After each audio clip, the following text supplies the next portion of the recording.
Unshaken. The Knight's Armor Principles, Volume 3. Never listen to the naysayers. Silence the noise. By Kenny Knight III, founder of Rage Fitness and Salute Supplements. U.S. Marine Corps and Army veteran, speaker, entrepreneur, author. Read by Rick Gines. Dedication. To O. Bernard, Semper Fi, and continue to rest in peace. Acknowledgements. The best brothers, father figures, and mentors a person could ever ask for. Bernard, Robinson, Roseborough, Saxton, Wilkins, Gissendanner, Burse, Gray, Harges, Hall, Nicholson. Prologue. I did it anyway. When I retired from the military, I didn't have a roadmap. I had a fire inside me, sure, but no blueprint, no guarantee, no fallback plan. I knew I wanted to open a gym. That part was clear. What wasn't clear was whether I could actually pull it off. People doubted it. Hell, even I doubted it some days. The fitness industry was already crowded. CrossFit gyms were popping up left and right. Gold's Gym was still flexing its dominance, and the big chains had all the bells and whistles. Me, I had a couple of heavy bags, some medicine balls, and a relentless work ethic. That's it. But I refused to sit around. That's not how I'm wired, so I started anyway. I launched Rage Fitness boot camps with what I had, renting rooms wherever I could. My first camp, it was a 30-minute drive from home, and I made about $100 for the entire month. The other location, I made nothing. That's when the doubt crept in. Maybe this ain't it. Maybe they're right. Maybe I should just get a job like everyone else. But I didn't, because one thing I've learned, one thing that's served me in combat, in life, in business, you don't stop just because it's hard and imperfect. You keep going anyway. I ran another boot camp, let it overlap with the first, drove longer, pushed harder, scraped together every dollar I could, and when I made a little, I bought equipment, designating $50 a month. One med ball, one kettlebell, one set of dumbbells. That's how Rage Fitness was born. Not from hype, not from outside investment, not from approval, from grit, from consistency, from doing it anyway. Now I've got a full gym, a brand, a community, a mission. But if I'd listened to the noise, if I'd bought into the doubt, if I'd let someone else's fears become my limits, I wouldn't be here. Chapter 1. The noise is normal. When I was a young man, we used to have a saying, opinions are like assholes. Everybody's got one, and they all stink. I learned early not to lose sleep over what other people think about me. What you think about me is not my business. When you're young, you obsess over it, how people look at you, what they're saying about you, the whispers, the rumors, the side-eye in the hallway. You start living for approval like it's oxygen. Then you get a little older, start building some confidence, and it doesn't bother you as much. And when you really get older, you realize a funny truth.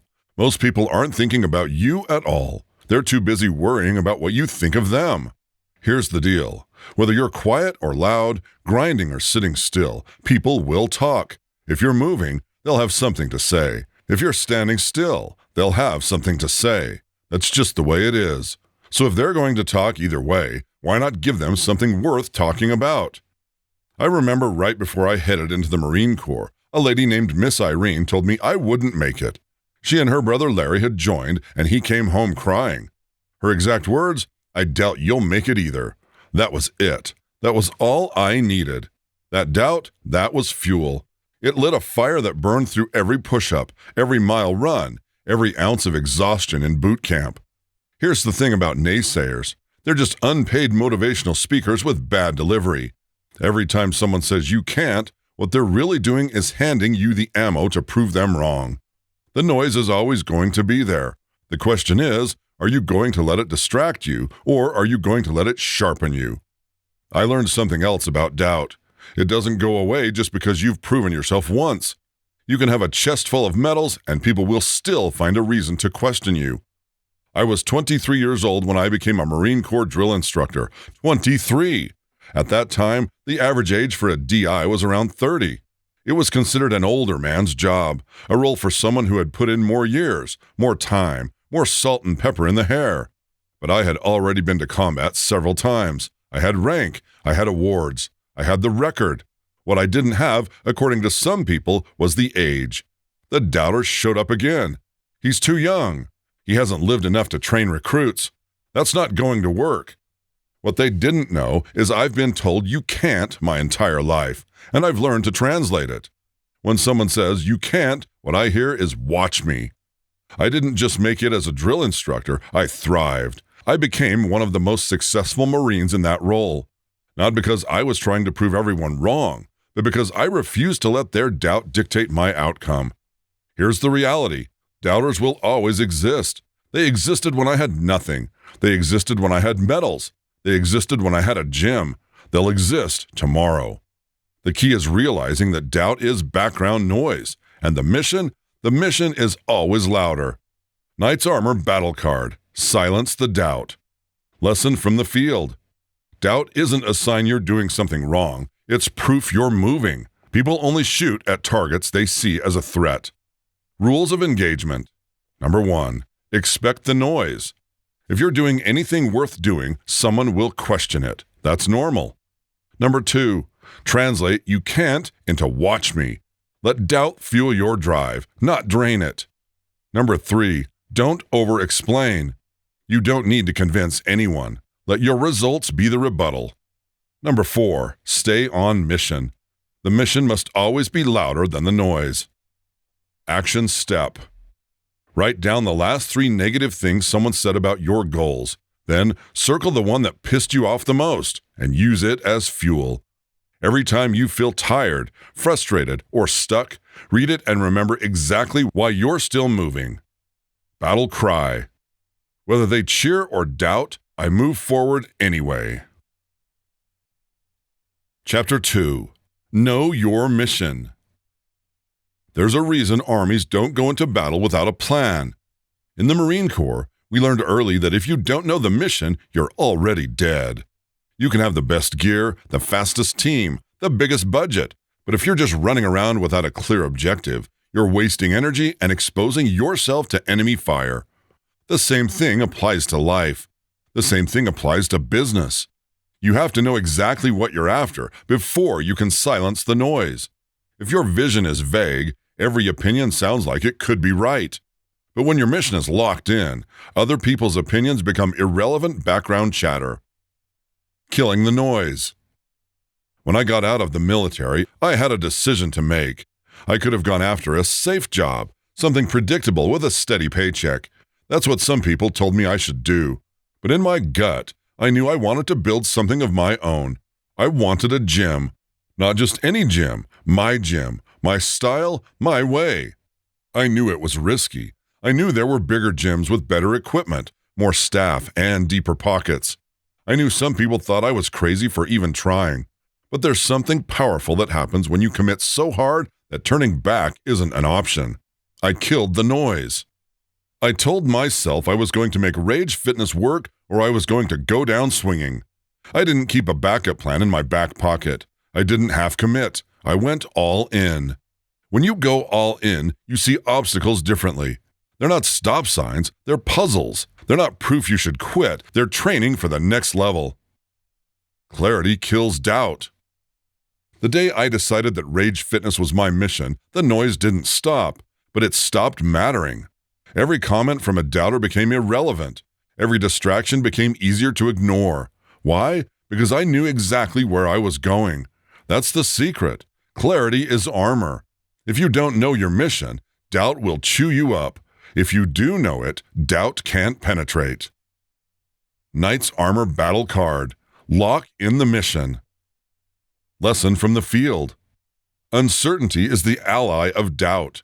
The clearer your goal, the less room doubt has to grow. Rules of engagement. Number 1. Pick the target. Decide what you're chasing. No maybes. Number 2. Cut the cord. Remove the escape routes that make quitting an option. Number 3, write it in stone. Keep your mission somewhere you can see it daily. Number 4, defend it ruthlessly. Guard your goal from other people's fears and advice.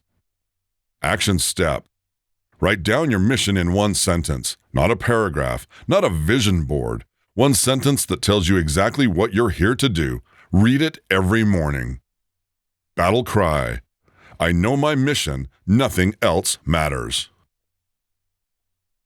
Chapter 3. The battlefield of the mind. You can have the clearest mission in the world, but it won't mean anything if you lose the fight in your own head. The truth is, the loudest naysayer you'll ever meet lives between your ears. And if you give that voice enough time, it'll talk you out of the very thing you were born to do.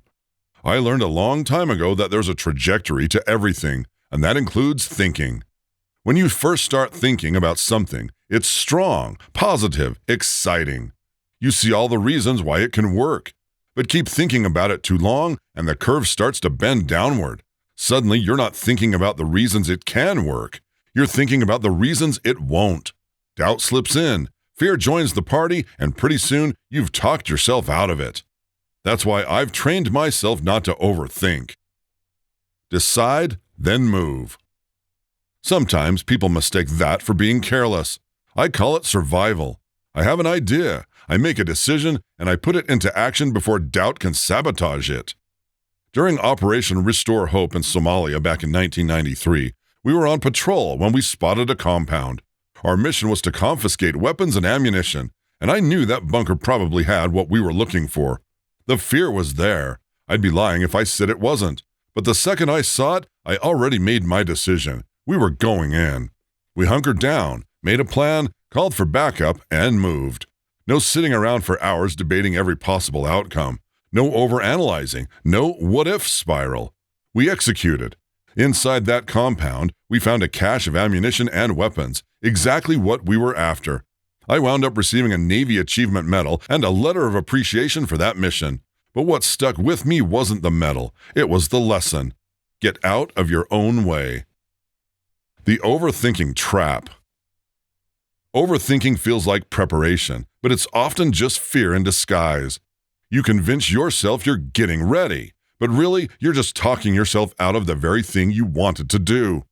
The longer you sit with a decision, the heavier the doubt gets. Eventually, it'll crush your momentum completely. You have to move before the curve dips. Knight's Armor Battle Card. Win the battle in your head. Lesson from the field. The first few moments after a decision are your strongest. Use them before fear and doubt set in. Rules of engagement. Number 1, decide fast. Trust your training, your gut, and your experience. Number 2, act before the dip. Take the first step while the energy is still high. Number 3, plan just enough. Enough to execute safely, not enough to overthink. Number 4, don't chase perfection. Perfection is just procrastination in a nice suit. Action step. Think of something you've been sitting on for weeks or months. Take one meaningful action toward it today, before you have time to list another reason why you can't. Battle cry. Fear waits for hesitation. I don't give it that chance. Chapter 4. Choosing your circle. There's an old saying I heard when I was younger. You can take the nigga out of the ghetto, but you can't take the ghetto out of the nigga.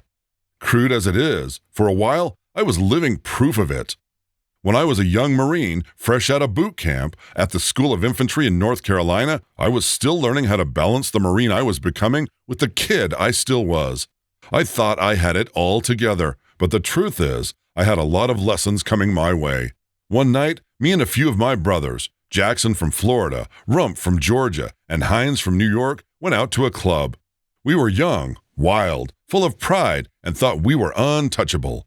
We hit the dance floor, laughing, moving, feeling good, when suddenly someone stepped up behind me and jammed something sharp into my back. At the time, I didn't know what it was. Later, I found out it was a knife. Before I could even react, My boy Rump, who had seen the whole thing, came flying in and dropped the guy with a punch. Just like that, it was chaos. Fists flying, Marines brawling, the whole place exploding. What I didn't realize was that the guy who came at me had backup. He wasn't alone, but neither were we. We had a pack of Marines on that floor, and when Marines fight, we fight as one. We wound up beating those guys down hard. Here's where I made a choice I look back on with mixed feelings. After the dust settled, I robbed the guy of $800. Call it payback, call it survival, call it being young and reckless. It was what it was. The next day, we had a platoon formation. Corporal Rodriguez, our leader, stood in front of us and gave us a warning. He said there had been a big brawl in town the night before and that some Marines had been robbed of $800. He didn't know who did it, but he reminded us all to travel in packs and stick together because there's safety in numbers. Me and the boys just chuckled. The truth was, we hadn't robbed those Marines. We'd robbed the guys who'd robbed them. That was the kind of twisted, full-circle justice that seemed normal when you were young and hot-headed. I sort of feel bad that I didn't return the money. Looking back now, I see that night for what it really was, a lesson. A lesson that every decision carries weight. A lesson that pride and ego can get you killed, or worse, derail the future you haven't even built yet. I was reckless because I thought I was invincible. I had to learn, sometimes the hard way, that invincibility is a lie. You don't get through life by being careless. You get through by being disciplined, by being sharp, by knowing when to step in and when to step back. That night taught me about brotherhood, but it also taught me about consequences. Over time, I learned the most important part of growing up, getting out of my own way. I was 17 years old when I got stationed in Yokosuka, Japan. It was the 213th birthday of the Marine Corps, and I was the youngest Marine going over there. I should have been on top of the world, proud of where I'd gotten, but the truth, I was still living like I was back in the hood. It didn't take long for that to catch up with me. One night, I was out drinking with some buddies, running the streets like I was still back home. Drunk, careless, reckless. We came across some mopeds and I vandalized them. Stupid move.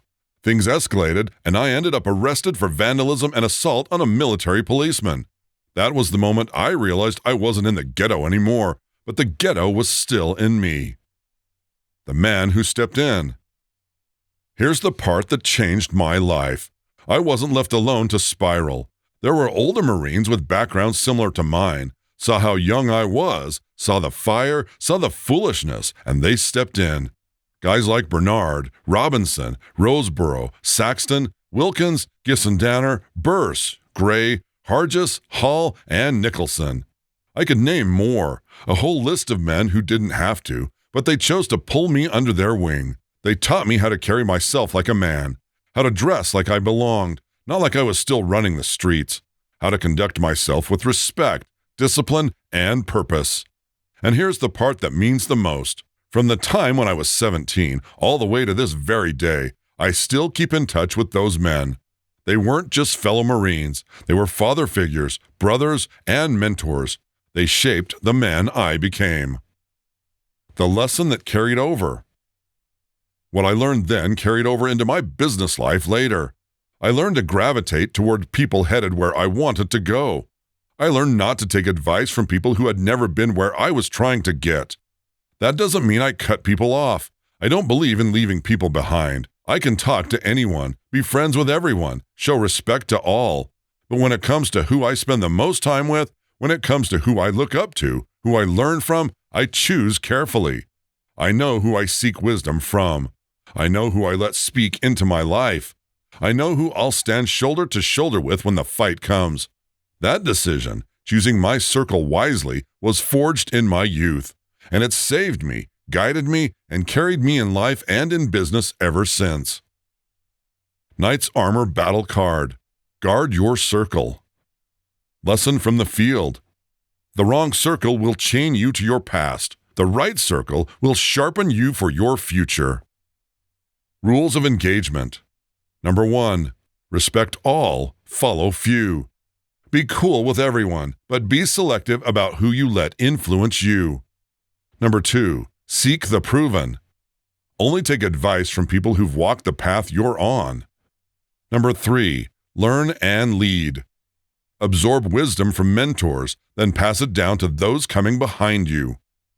Number 4, build your shield wall. Surround yourself with people who make you better, not bitter. Action step. Write down the 5 people you spend the most time with. Ask yourself honestly, are they pulling me forward or pulling me back? Make adjustments accordingly.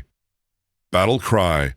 I choose my circle. My circle shapes my destiny.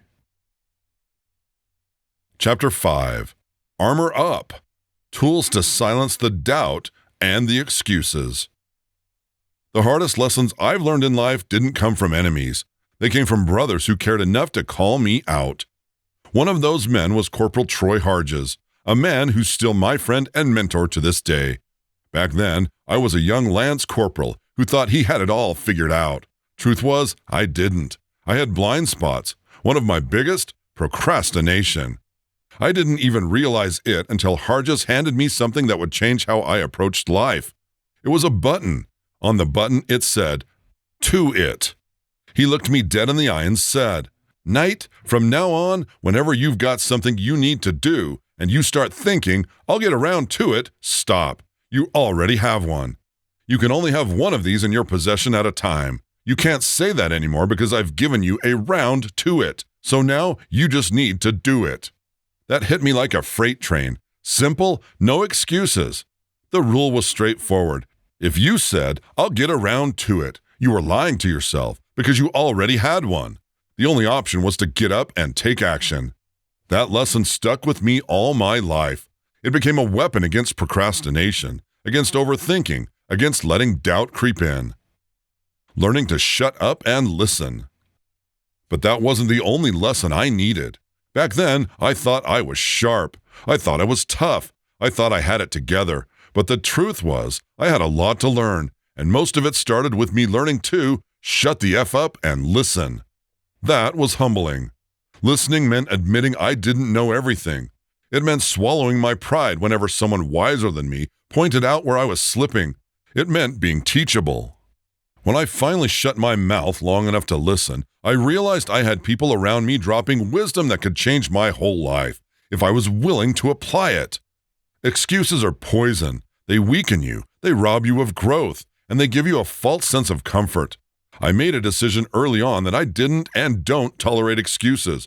From myself, from my Marines, from my kids, from anyone. One of the most powerful tools I learned is always to start with my part when something goes wrong. If the mission failed, if the result wasn't what we wanted, before I point fingers, I take inventory. What did I do? What decision did I make? What could I have done differently? That's how I raised my kids, too. If one of them came to me crying and the first words out of their mouth are about somebody else, "He did this, she said that," I cut them off right there. I don't want to hear it. I want to hear about your part first. Because the second you start blaming everyone else, you give up your power to change the situation. I remind them that when you point a finger at someone else, you've got 3 fingers pointing back at yourself. And here's the truth. In life, you can't control everything. Storms come, setbacks happen, people will wrong you, but you can control your response. You can control who you listen to, where you go, what you read, what you say, and the decisions you make in the moment. For every action, there's a reaction. Where you are right now in life is a result of your own choices, good or bad. The hardest part is admitting it. The easy way to deal with it is making excuses. That's why I've built the discipline of starting with myself. When something unpleasant happens, before I ever mention another name, I talk about my role in it, what I did, what I could have done differently. That mindset keeps me in the fight. It keeps me from being weak, and it keeps me from becoming a man full of excuses. Knight's Armor Battle Card. Kill the excuses. Lesson from the field. Excuses are just procrastination dressed up in nicer clothes. Kill them before they kill your progress. Excuses make you weak. Ownership makes you unstoppable. Rules of engagement. Carry your round to it. Once you've got it, no more excuses. Do it now. Number 2, shut up and listen. You don't grow by proving how much you know. You grow by learning what you don't. Number 3, One action beats 1,000 intentions. The smallest step forward crushes the biggest excuse. Number 4, apply the wisdom. Don't just nod your head. Put what your mentors give you into practice. Number 5, when things go wrong, talk about your part first. No finger pointing until you've owned your role. Action step. Write down the top 3 things you've been putting off. Now, imagine someone handing you your own round to it. No more waiting. Pick one and do it today. Tactical steps. Number 1, check yourself first. Before blaming, ask, what did I do to get here? Number 2, reject excuses. Excuses feel good in the moment but steal your growth. Number 3, take the power back. The second you own your role, you take control of what happens next. Number 4, teach it forward. Don't just live it, pass it on. Stop others when they start pointing fingers. Battle cry. I don't wait to get around to it. I already have one. I act now. No excuses, my actions, my responsibility, my power. Chapter 6. The noise of the crowd. Ever since I was a young man, I was too small. Too small for football, too small for wrestling, too small to be taken seriously. I started school at 4 years old because my mom knew I could already read and spell. My birthday's in December, so I was already younger than the rest of my classmates. Then in 3rd grade, a whole group of guys got held back. So while I moved up, I was now not just 1 year younger than my peers, I was 2. That became the crowd I grew up with, the guys I was measured against, and compared to them, I was always behind in size, age, strength, everything. That label of being too small stuck to me. But here's the thing. I loved being the underdog. I loved when people didn't think I could do something. Doubt became the spark that lit my fire. Even when I was trying to avoid fights as a kid, people thought I was scared.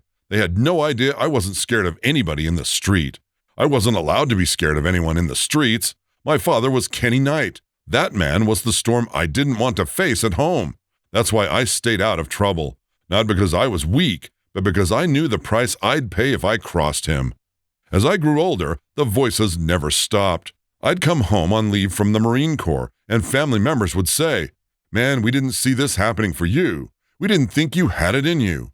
They were proud. Don't get me wrong, they were proud. But some of them were the same ones who had doubted me, who never saw the potential I always felt deep inside myself. That's the part they didn't understand. I always saw it. Even when I was the youngest, the smallest, or the most doubted, I carried a fire that told me I was meant for more.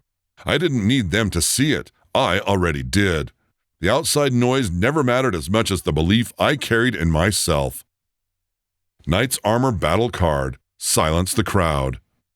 Lesson from the field. People will doubt what they don't understand. Their vision of you is limited by what they see today, not what you're capable of tomorrow. Rules of engagement. Number 1, expect doubt. Being underestimated is proof you're in the arena. Number 2, love the underdog role. Use it as fuel. Number 3, filter the noise. Pride and doubt from others can both distract you. Stay anchored to your mission. Number 4, see it first. If you can see it for yourself, you don't need anyone else to. Action step. Write down one area where people doubted you. Underneath it, write the result you want to prove them wrong. Battle cry. I saw it in me when no one else did. Chapter 7. Sharpen the blade. Being the underdog forced me to do things differently. If I wanted to compete, if I wanted to stand shoulder to shoulder with the bigger guys, I had to build myself up, literally from scratch. I couldn't afford fancy workout equipment. I couldn't walk into a gym like other kids do today, so I built my own weight set. In 9th or 10th grade, I pieced together a ragged bench out of logs and boards. My weights were cinder blocks, whole ones for the heavy lifts, broken halves for lighter work. I jammed a broomstick into a metal sheath I found, and that became my bar. Looking back, it's a miracle that bench didn't collapse on me and crush my chest. But it held, and I kept pressing. Later on, I scraped together enough to buy a used weight set for my cousin, but before that, it was all grit and makeshift iron. I trained anywhere, anytime. I sprinted from telephone pole to telephone pole. I did walking lunges up and down the road. Every night, I had a non-negotiable deal, 100 push-ups. At first, I hit them in sets of 20. Then I leveled up to 200 a night.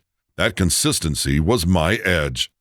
We didn't have enough money for supplements. I didn't even know what a protein shake was back then. So I did what the old school bodybuilders like Arnold Schwarzenegger, Dave Draper, Robbie Robinson, Lou Ferrigno, and Franco Columbu did.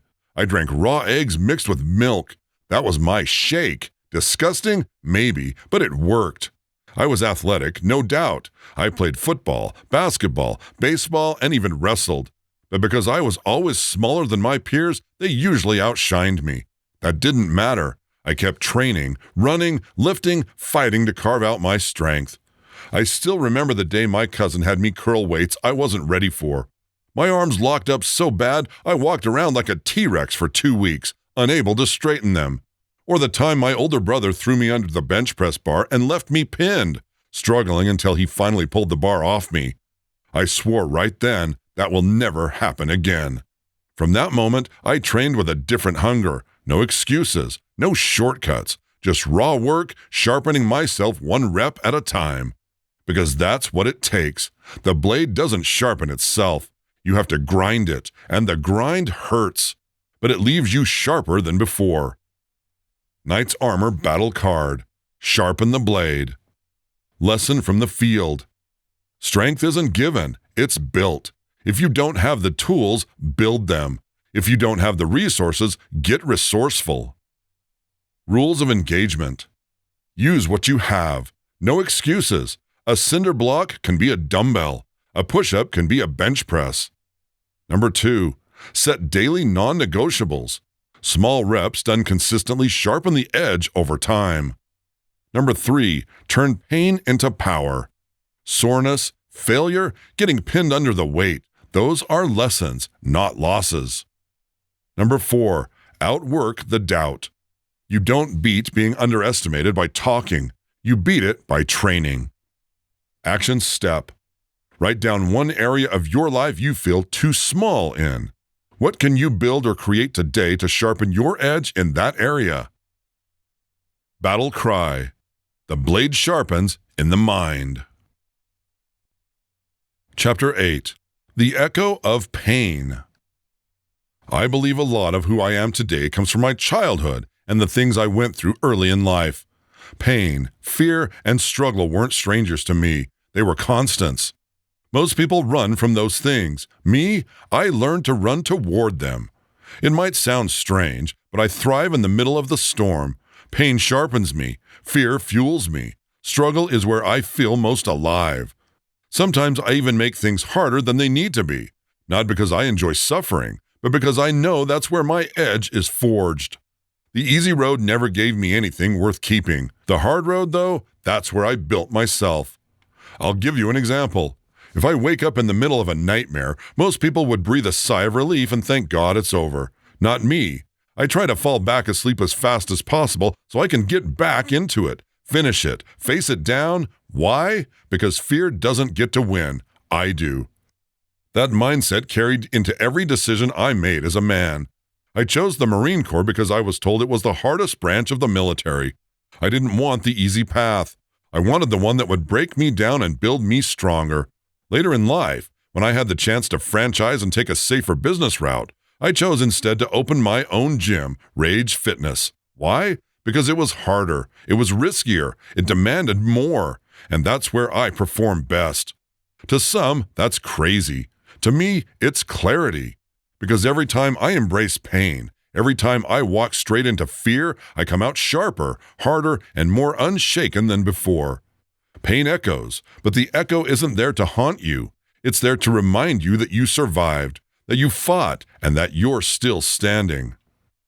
Knight's Armor Battle Card. The Echo of Pain. Lesson from the field. Pain is a teacher. Fear is a compass. Struggle is a forge. If you stop running from them and start using them, they will shape you into something unbreakable. Rules of engagement. Number 1, run toward fear. Fear points to the place where growth lives. Number 2, use pain as proof. Pain means you're in the fight. The scar becomes your certificate of survival. Number 3, choose hard over easy. The hard path forces growth. The easy one only breeds regret. Number 4, finish the nightmare. Don't run from the thing that scares you. Face it head on until it has no power left. Action step. Write down one fear you've been avoiding, whether it's a conversation, a dream, or a challenge. This week, take one deliberate step into it. Battle cry. In the echo of pain, I find my strength. When I was younger and still drinking beer, I had this ritual. I'd grab a 12-pack of beer, head down to my basement, load the bar with 225 pounds, and lock myself in for war. My goal was simple but brutal: 20 sets of 10 reps on bench press. Most people can't wrap their head around it. Drinking while lifting, punishing myself while numbing myself. But to me, it wasn't about the beer. It was about the battle inside my own head. Between sets, I'd rack the bar, sip the beer, and then play mind games with myself. I'd know I had finished 7 or 8 sets, but I'd convince myself that I hadn't. I'd say, nah, that was only set 6. You still got more to go. And because of that, I always pushed past the number I originally set. I always did more. Sometimes I'd push so far that I ended up crying during the workout. Sitting there, sweating, hurting, tears mixing with the sting of alcohol and iron. Most people wouldn't think that's weakness, but to me, it was the opposite. It was where I was strongest, because pain and tears didn't stop me. They fueled me. Those basement battles weren't about muscles. They were about mindset. They were about learning how to take myself to the edge, then take one step further and then another. I was training myself to go beyond what was reasonable, beyond what was comfortable, into the place where the average man quits. And I learned something important down there under the bar. Most of the limits we face aren't real. They're lies we tell ourselves. When you erase the excuses, when you break the scoreboard, when you play mind games on your own brain, you'll find out you had way more in you all along. That's what pain taught me. That's what struggle gave me. Tears weren't weakness. They were evidence I was doing work most people will never touch. Knight's Armor Battle Card. Beyond the Limit. Lesson from the field. Limits are an illusion. The body follows where the mind commands. If your mind says you've got more, you've got more. Rules of engagement. Number 1, erase the scoreboard. Forget the number. Push until you have nothing left. Number 2, play mental warfare. Trick your brain. Challenge your comfort. Force yourself beyond the line. Number 3, pain is a compass. When it hurts, you're in the right place. That's where growth lives. Number 4, cry and continue. Tears don't mean stop. Tears mean you've entered the next level. Action step. Choose one area of your life where you've been counting sets. This week, go past it. If you stop at 10 reps, do 12. If you make 5 sales calls, do 8. Train yourself to erase the finish line. Battle cry. When pain breaks me, I build again, stronger. Chapter 9. Brotherhood and the Forge. After all the nights in the basement, after all the sweat, the beer, the iron, and the tears, I came to a hard truth. As strong as you can make yourself alone, you'll never reach your full strength without a brotherhood to sharpen you. The basement taught me how to battle myself, but the Marines taught me how to battle with others. And that changed everything. From the moment I was 17 and stepped into the Corps, I was surrounded by men who became more than fellow Marines. They became my family, my teachers, my brothers. Men like Bernard, Robinson, Roseborough, Saxton, Wilkins, Gray, Harges, Hall, and Nicholson. Those guys didn't just keep me in line when I was acting reckless in Japan. They saved me from myself. They showed me how to dress like a man, how to carry myself with maturity, how to hold my head high without having to act like I was bulletproof. They sharpened me. They forged me. And I carry their lessons with me to this day. See, that's the thing about steel. It doesn't sharpen itself. It takes another blade, another grind, another strike of iron on iron. Brotherhood is the forge. And brotherhood doesn't just exist in the military, in life and in business. I've learned the same principle. You have to surround yourself with people who are going where you want to go, not the ones stuck in the mud, not the ones talking doubt into your dreams, the ones who are climbing, grinding, and building like you are. Because here's the reality. When you're in the wrong circle, excuses feel normal. Procrastination feels acceptable. Doubt sounds reasonable. But when you're in the right circle, growth becomes the standard and greatness becomes contagious. I don't cut people off. That's not who I am. But I've learned to be intentional about who I let sharpen me. Some people you hang with casually. Some you pour into.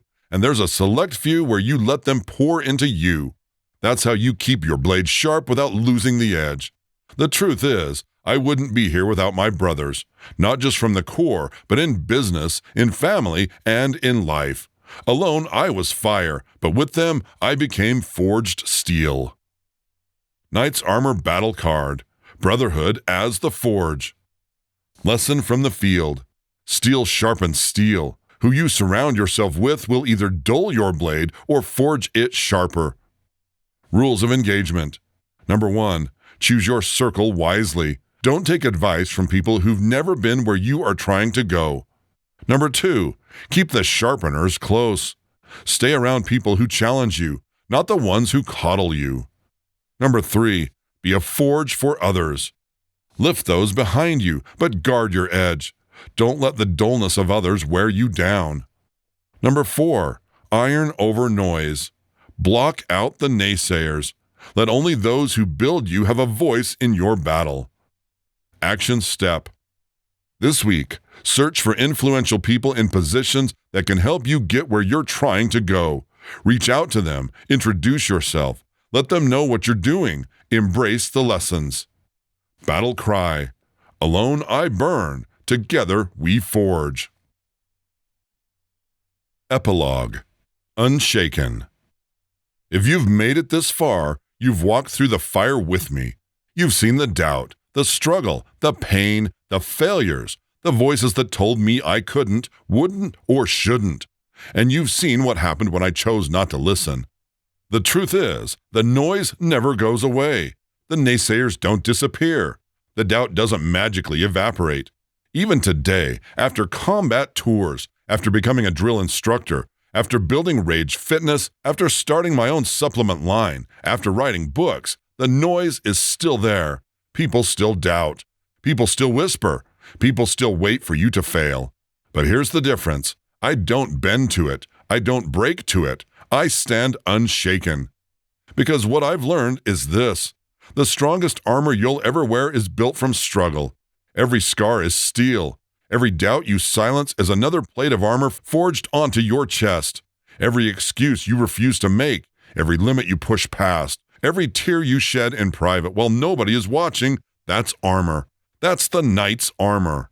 And that blade, that's you. You sharpen it with action, with consistency, with the refusal to quit, with the discipline to keep moving even when it hurts, even when nobody's clapping for you, even when all you hear are the voices saying, you can't. The world is loud, the opinions are endless, and at the end of the day, people are going to talk whether you win or whether you lose. That's why your focus can't be on them. It has to be on you, on your mission, on your growth, on your war. So here's my challenge to you. Put on your armor, sharpen your blade, block out the noise, and step into the fight of your own life with your head up, your back straight, and your heart unshaken. Don't wait for the perfect time. Don't wait for permission. Don't wait until the doubters finally see what you see, because they won't. That's not their job. It's yours. Your job is to fight. Your job is to build. Your job is to overcome. And when it's all said and done, when the noise fades, when the smoke clears, when you stand on the other side of your battles, you'll know one thing for sure. They doubted me, but I was unshaken. You've been listening to Unshaken, The Knight's Armor Principles, Volume 3. Never listen to the naysayers. Silence the noise. By Kenny Knight III, founder of Rage Fitness and Salute Supplements, U.S. Marine Corps and Army veteran, speaker, entrepreneur, and author.